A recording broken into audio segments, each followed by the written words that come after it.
Olá a todos do canal Elite Oculta.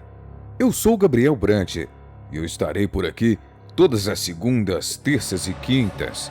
Então preparem para correrem assustados para o colo da mamãe, porque o papai vai contar uma historinha para os bebês da creche oculta. Então peguem as mamadeiras e acendam as luzes, pois o Elite Oculta é o lugar onde o filho chora e a mãe não vê. Olá, me chamo Sebastião Augusto Moreira, tenho 27 anos e moro em Divinópolis, Minas Gerais. Meu tio, quando era pequeno, ele morava na roça, naquelas cidadezinhas de vilarejos que chamamos de povoado. Ele e sua família já viram coisas inexplicáveis, coisas que só aconteciam por aquelas bandas. Sua casa ficava em um local ermo, matas para todos os lados, uma casinha aqui e outra ali. Haviam belos lagos e rios, mas os vizinhos moravam bem distantes. Então, vez ou outra, alguma coisa de outro mundo vinha lhes perturbar e tirar-lhes a paz. Em épocas de quaresma, aparecia uma criatura que assobiava ao longe quando estava perto e assoviava perto quando estava ao longe. Um ser vermelho, de chifres, subia no telhado e começava a chamar as pessoas de dentro de casa, muitas vezes imitando vozes da família do meu tio. Ali no pequeno sítio que aqueles moravam, uma vez meu tio ouviu alguns trotar lá fora. Era de madrugada. Ele acordou e olhou pelas frestas da janela de madeira e ali, iluminado pela lua cheia, haviam os burros que ele criava. Todos os quatro estavam dançando à luz do luar. Era como se estivessem possuídos por algo maligno. Meu tio fechou a janela e voltou a dormir. Bem, mesmo diante de todas essas livúzias, meu tio era o tipo de garoto que adorava histórias sobre lendas urbanas, principalmente as do lobisomem e sobre outras criaturas das matas. Mas o que mais lhe chamava a atenção era o famoso homem-lobo.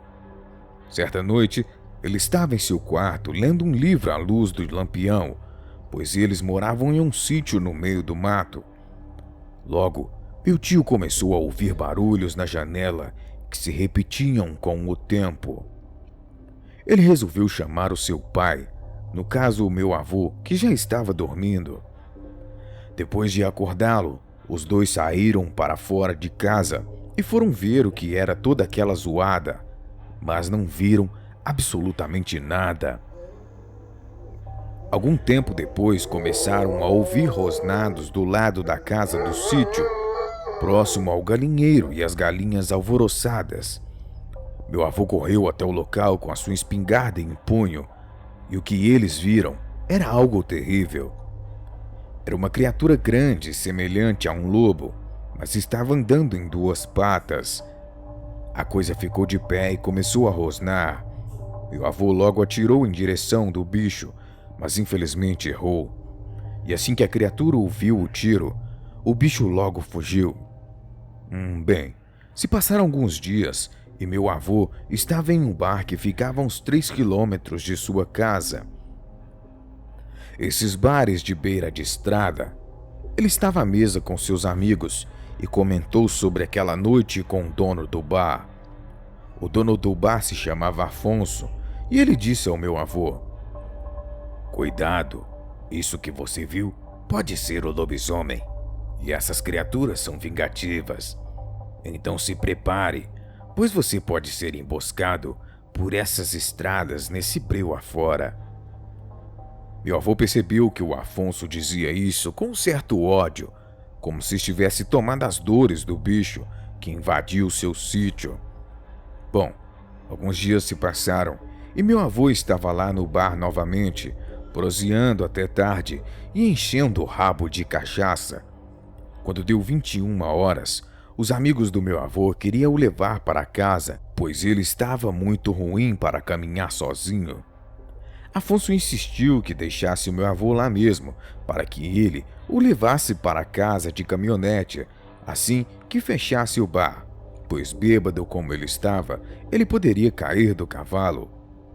Então, diante de tamanha generosidade, os amigos do meu avô foram embora despreocupados.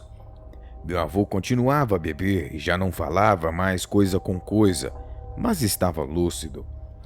Afonso ofereceu a saideira e disse que era por conta da casa.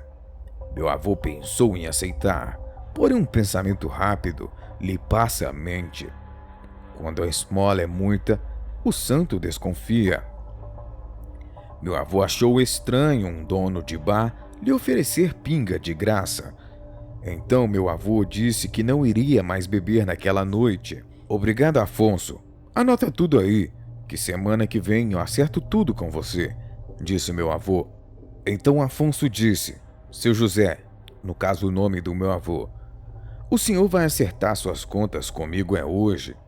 Se lembra de quando atirou naquela criatura que rondava sua casa? Pois é, homem, aquele bicho era eu. Nasci com essa maldição de virar bicho. Só queria comer umas galinhas do senhor, já que o senhor bebe fiado aqui toda semana e nunca paga. Aquele tiro passou de raspão. Poderia ter me acertado e me matado, mas hoje é o senhor que vai morrer. Meu avô então ficou pálido.